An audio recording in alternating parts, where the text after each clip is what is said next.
What's going on, everybody? Back here with another war video, war number 5, Rule 4 Loki versus the Matrix family. And to get us in the mood, start this off with all these Omega and his Tentacle Touching, all these champs in a naughty way. You guys can enjoy some nice background music here. But to start out with, I'm going to face this HitMonkey and throwing on all these little small boosts here that are basically going into overflow for the most part with the Thronebreaker crystals and getting all these random extra small 10% boost and 10% green boost. Kind of nice, but you'll see rank 2 6-star unduped HitMonkey here. Not really that big of a deal. The node, what you really have to worry about with HitMonkey, as many know, is if you knock him down, he shrugs off, debuffs, and starts to evades.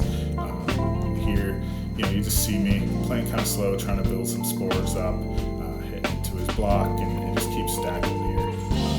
But I could have definitely went for the heavy there to lock him in, but that would have definitely got him to that evade and shrugging. And you'll see here, I do it kind of late in the game, and I'm an idiot and totally missed the evade on the S1.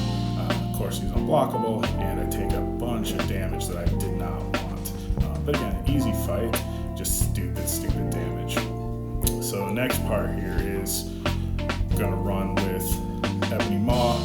Can be kind of a pain in the fight, but with Omega and giving those lovely tentacle touches, it's really about just staying close to him, stacking spores, and find the right time to hit him.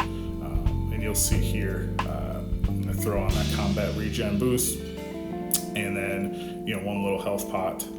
Just make sure you never want the fight to go sideways and cost your team a really easy, simple KO, which obviously happens, but this shouldn't be more than a couple hit fight. But you'll see here, just kind of letting the spores do the work, stacking them up right from the beginning, hitting in my block, parry, and then there's the lock-in. Right now, I already pretty much know I have this fight in control. Only problem is right here, I fire the S1. I thought I was in range to kill him.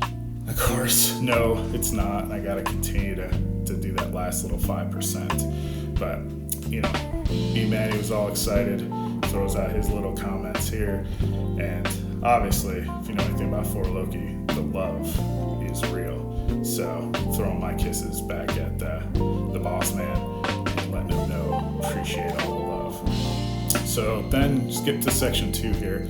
I'm on path 9, and there's a Havoc here. Obviously, this is all that stun reflection node. So really just gotta make sure stack spores as fast as possible, throwing some intercepts here, but it's really just stacking the spores and heavy countering. It's heavy to lock them in, right? We all know Havoc can be a giant pain in the butt if you don't play aggressive and understand his counter, and that plasma detonation is just silly. So right here is pretty much the end of the fight. Just gotta evade that unblockable S2, and it's done over with a full health bar. So kind of nice.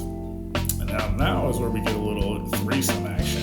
This is where Sim Supreme decides to come out. I haven't used Sim in a long time, but again, goes right with the theme. He's got some tentacles that come out and give some naughty touches, but you'll see here, very easy fight, other than Analyst being stun immune here because of the node. But basically, let him hit into the block. I'm already staggering his rod right off the start because that's Supreme's, abilities with his stagger right from the beginning of the fight. Just play it slow, rock back and forth here. No big issues. And you'll see here in a second, I was hoping to push him to his S2 and get him to fire it, and he wouldn't. And I was like, heck with it, screw it, fire the S3, let's go. My shield would be up basically. He's not gonna hurt me if he gets his S3. So let's just make it happen. Best part is those bleeds from Sim Supreme are just nasty, especially against Cosmic Champs. So here we go, done and over with. He can be at an S3, but I'm just gonna smoke him.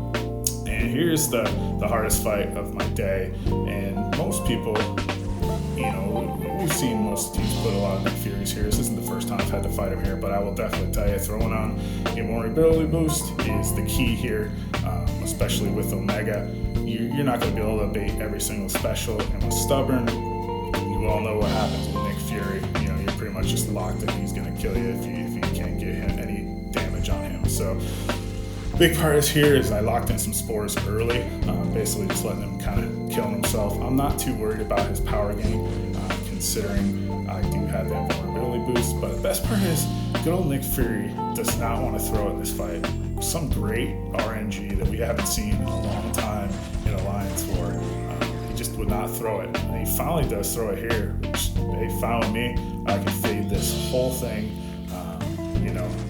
start building my spores back up after he hits me, and just keep going. This is basically, the fight's pretty much done as long as I don't get, him stacking all this indestructible and not being able to fight out of the corner here. Otherwise, it's pretty much done. Stack the spores. I'm sitting at 29. Look at that health just go right away, and you'll see me. I take that hit of his S2, knowing this is my last fight of the day. I can burn it and not put that indestructible. But thanks everybody. Thanks for watching. I'll have a new video out soon. Later.